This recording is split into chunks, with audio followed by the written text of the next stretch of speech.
სიკეთის წყარო უფალი არის და ადამიანის ღვთისხატად არის შექმნილი, მასში არის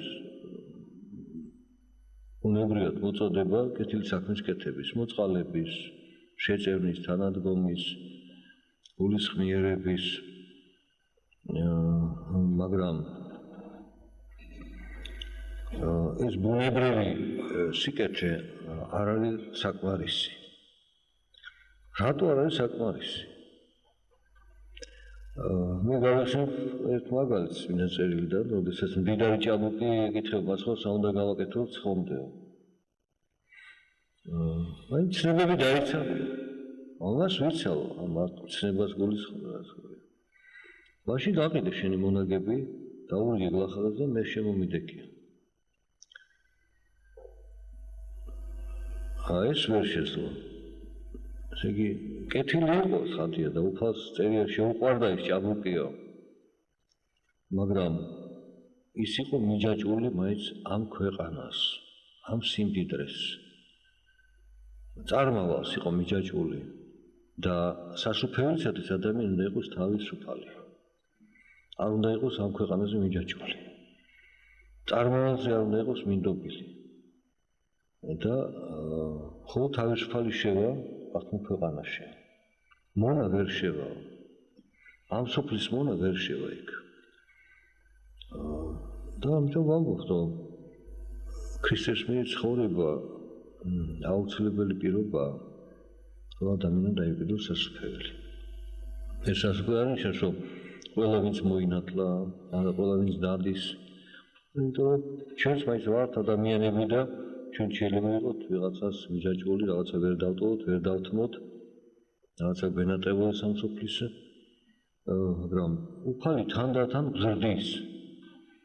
როდესაც ჩვენ უფლის დავადგებით, უფალი თანდათან გვათავისუფლებს. უფალმა თქვა, შეიცან ჭეშმარიტება და ჭეშმარიტება გაგათავისუფლეთ თქვენ. აი ეს პროცესი ჭეშმარიტების შემეცნებისა არის ამავდროულად განთავისუფლების გზა. ამის გარეშე ვერანი ვერ შევა სასუფეველში. მაგრამ პირველი საფეხური რა გაიცეთ ცნებები. ამიტომ ჩვენ ვამბობთ, რომ უნდა მოინათლო, უნდა ლოცვებით გადიდოს აღმოსო, და მარხვა შეინახო, და წმინდა ზიარება მიიღო, კეთილი საქმე უნდა აკეთო. მაგრამ ეს არ არის თვით მიზანი.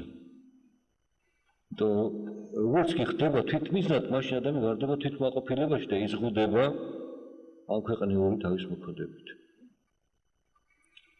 და ჩვენ ხედავთ, რომ მხოლოდ ის მიდის